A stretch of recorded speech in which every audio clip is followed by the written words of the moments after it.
शिवाचं प्रतीक आहे, पिंपळ हे विष्णूचं आहे आणि औदुंबर हे शिवाचं रूप, असं त्या रूपाने या ठिकाणी यांनी वास केलेला आहे. जेव्हा आम्ही हे लावलं तेव्हा मुळी जास्तीत जास्त वीरभर होती आणि एका मुळीला हे 3 वृक्ष आले, हे जगातलं आश्चर्य आहे. ठिकठिकाणी 3 वृक्ष येतात, पण काही ठिकाणी पिंपळ असतो, काही ठिकाणी लिंब असतो, काही ठिकाणी औदुंबर असतो, पण इथं मात्र हे 3 वृक्ष देववृक्ष म्हणून आलेले आहेत. ह्या देववृक्षांची सेवा केली असताना आपली इच्छित मनोकामना पूर्ण होते अशी परंपरा आहे. म्हणून हे देववृक्ष आम्ही इथं लावलेले आहे. या पाठीमागे सर्वांचं कल्याण व्हावं हाच हेतू आहे. ही भूमी तीर्थक्षेत्र होण्यास योग्य असल्याचाच हा कौल आहे. श्री दत्त क्षेत्रासाठी 3.5 एकर जागा घेतली. इथं श्री दत्तात्रय, श्री शंकराचार्य आणि श्री शारदांबा यांची मंदिर होणार आहे. भक्त निवास आणि वेद विद्यापीठाचा विस्तार असं मिळून सुमारे 10 कोटी रुपयांचा हा प्रकल्प आहे. धर्मक्षेत्र वाढवण्यासाठीच केलेलं आहे. दररोज जाऊन भिक्षा मागायला सांगितलेली आहे. धर्मासाठी भिक्षा मागायला काहीच हरकत नाही. आपण काही पोटार्थी भिक्षा मागत, धर्मासाठी भिक्षा मागतो आणि ती भिक्षा मागण्याच्या पाठीमागे हेतू दत्त देवस्थान निर्माण व्हावं, त्या ठिकाणी भगवंताच्या मूर्तीची स्थापना व्हावी आणि ते शक्तिपीठ म्हणून सगळ्यांना परिचयाचं व्हावं. त्या ठिकाणी मी असं वगैरे नसो, पण सगळ्यांना त्याची परिचिती यावी, या दृष्टीने ही योजना आहे. श्री दत्त देवस्थानात भारतीय सौर पंचांगाप्रमाणे येणाऱ्या तिथींबरहुकूम सर्व व्यवहार पाळले जातात. काही प्रमुख उत्सवही तिथींबरहुकूम साजरे होतात. श्री दत्त जयंती, श्रीकृष्ण जयंती,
श्री सद्गुरु वर्धापन दिन, श्रीमद शंकराचार्य जयंती आणि गुरुपौर्णिमा.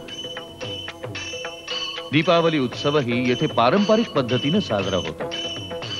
देव दिवाळीच्या दिवशी म्हणजे त्रिपुरी पौर्णिमेला संपूर्ण देवस्थान दिव्यांनी उजळून निघतं आणि रोषणाई सहित फटाक्यांची आतषबाजी केली जाते.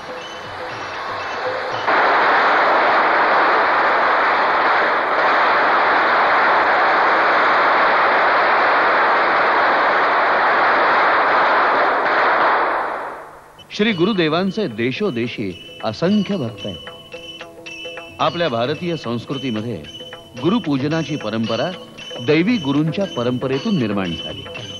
गुरुपौर्णिमेचा दिवस म्हणजे गुरूंचं पूर्णत्व पाहण्याचा दिवस.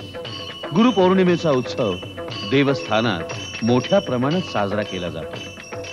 गुरुपौर्णिमा किंवा व्यास पौर्णिमा याचा अर्थ असा आहे की संन्याशाची परंपरा, जे संन्याशी आहेत त्यांच्या परंपरेत जे पुरुष आहेत त्यांची पूजा करण्याचा अधिकार अखिल मानवाला.